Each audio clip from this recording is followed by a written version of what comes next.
The hit A&E series 60 Days In is back for season number 8. In the series, 7 undercover citizens go behind bars to try to bring positive change. Sheriff Paula S here to give us a preview. Thank you so much for your time today. Absolutely. Thank you for having me. First of all, let's go ahead and talk a little bit about an inmate that recently overdosed and leading to the change or wanting to make, some kind of difference here in the detention center. Yeah, so absolutely. We've had, an overdose, a couple of overdoses in the detention center.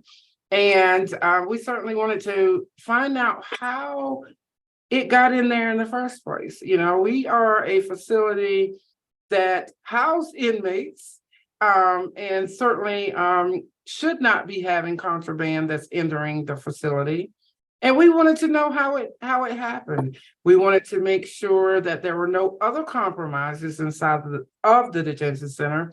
And how best to do that is through having inmates at least believe that they're sharing information with another inmate. They're certainly not going to share it with me. They're certainly not going to share it with the guards, with our detention officers. And so that was a catalyst for me really allowing the cameras in, allowing 60 days into the facility. And the pros far outweighed the cons for me. And it's about transparency. The community, there are a lot of curious people as to what goes on inside of a detention center. And this gives them an opportunity to absolutely see the reality of being in a jail. Hopefully it's a deterrence, but if not, we'll have them prepared. Were you surprised at how quickly the information came out to the undercover citizens, or did you find that it was taking a little bit of time for them to kind of build up trust and share the information that maybe you were seeking? Well, I'm gonna leave that to people to find out by watching the show. I don't want to give anything away, but so I think by answering that question gives something away. So I will certainly circle back around to that later if you'd like, but right now I'd like people to make their own opinion about that particular question. Of course, yeah, we want people to be surprised and watch it episode after episode. As far as the undercover citizens, tell me a little bit about their background. And you just can't take anybody off the street. Like, they had to be prepared as far as mentally what was going to be the challenge in front of them. Absolutely. So, of course, it was a diverse group of people from around the country who became the inmates in the detention center.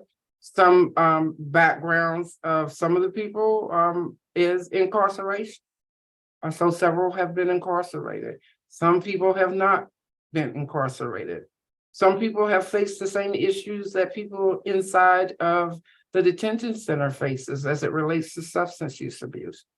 We absolutely had a conversation with the people who were going to be entering the facility, because I wanted them to know and be prepared. We have people in that detention center that has been charged with murder, multiple murders.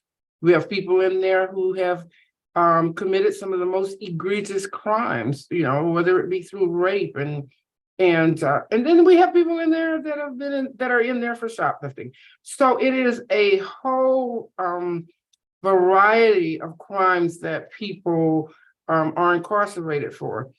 Why? The reason that I wanted them to know about people who, have committed the most egregious crimes, such as murder and rape, is so that they have a fundamental understanding of who they were going to be around.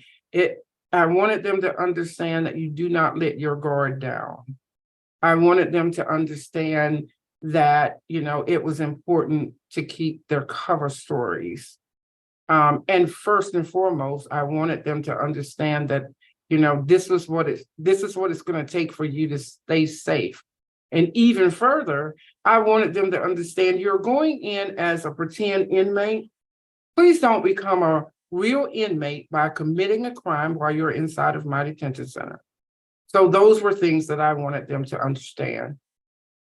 Wonderful. Well, Sheriff Dan, thank you so much for your time today. Season 8 of 60 Days In returns to us June 15th on A&E. Thank you. Thank you.